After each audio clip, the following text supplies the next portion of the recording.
Hello and welcome to another Wednesday evening chat with Louise.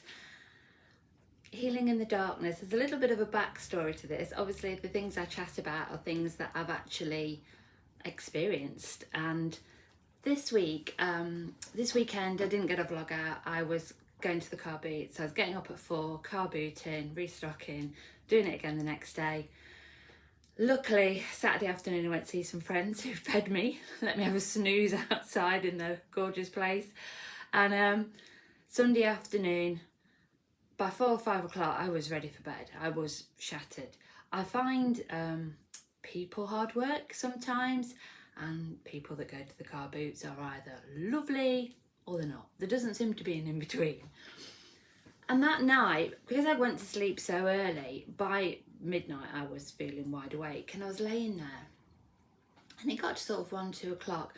And I remember when I first started with menopause, and most women will know, your nights are completely disrupted. You dread going to bed because you're exhausted but you don't sleep. And I used to be in that, oh my gosh, if I don't get enough sleep, what am I going to do? I'm going to be exhausted the next day. And you kind of set yourself up for this pattern of being permanently exhausted and not going to sleep. And it was just when I was laying there and it was so quiet, and it was beautiful and quiet. There was no traffic, no noise, and even the electric noise, you know, you get from a fridge in the background, everything seemed to just was totally still.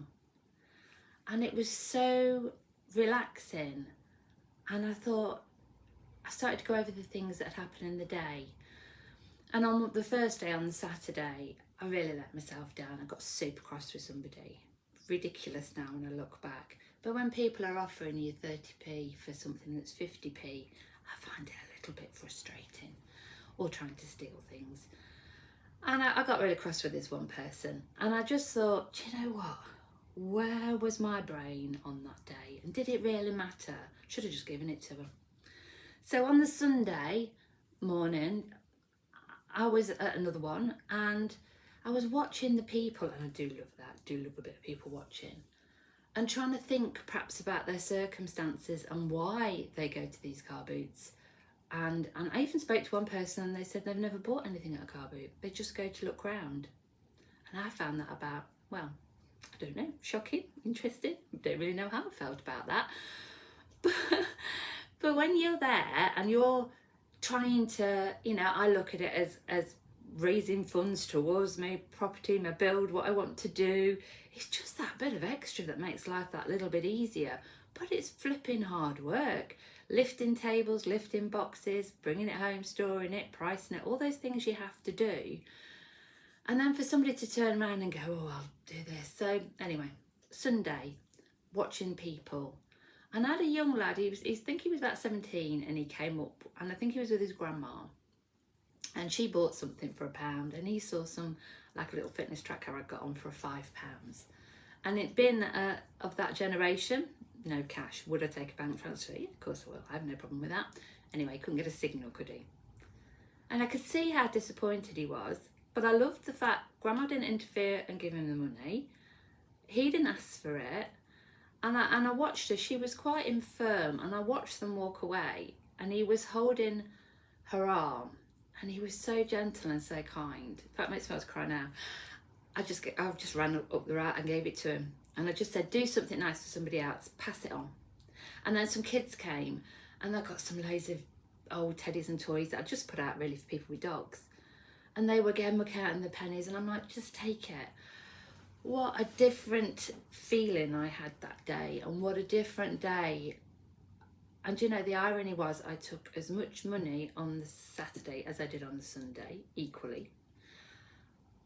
I felt I earned every penny, but at least on the Sunday I came home feeling like not only had it helped me, it had helped them, it had helped other people, and perhaps to be a little bit, you know, more forgiving. And then in this laying in the darkness, I also thought, well, I've got to forgive myself for that Saturday. I was quite a bit cross with myself, a bit ashamed of the way I'd behaved. You know, it wasn't really a big deal. I'd just gone, just go away, I don't want to deal with it kind of thing.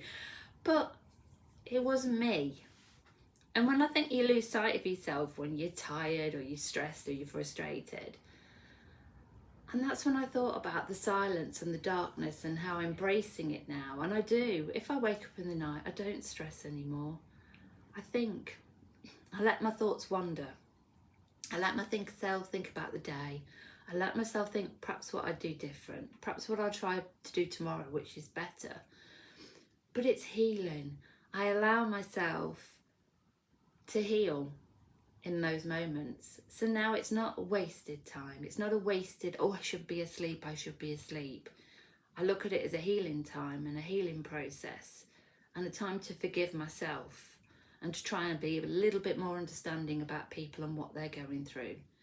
And I look back at that lady. That lady did actually come back to buy this 50p item, and her husband came back and bought it for her. And there was a bit of me that wanted to go, no, I don't want to sell it to you, and be really, really petty.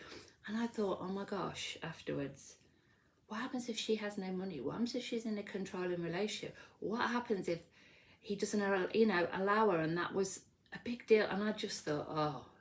So yeah, I was awake for half an hour wrestling with my, oh, what a bad person you are, and you should have been more understanding and you should have been kinder. But I've forgiven myself for that. I'm sorry I did it, and I'm going to move on now.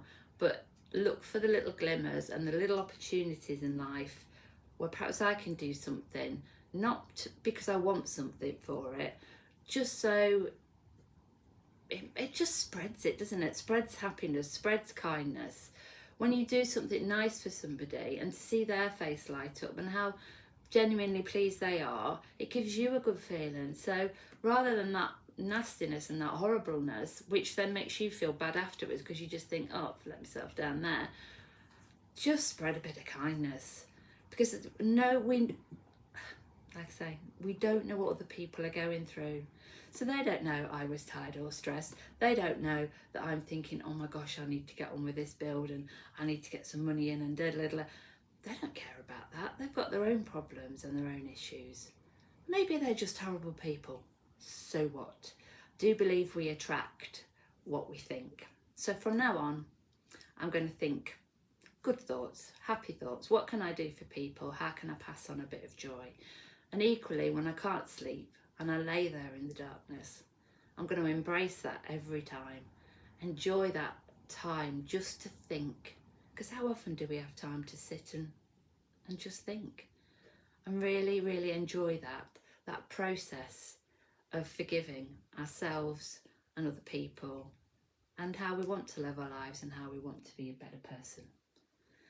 And for those that, I'm sorry I missed the Sunday vlog, but that was the reason I did. I will be back on Sunday. I have got more time this week.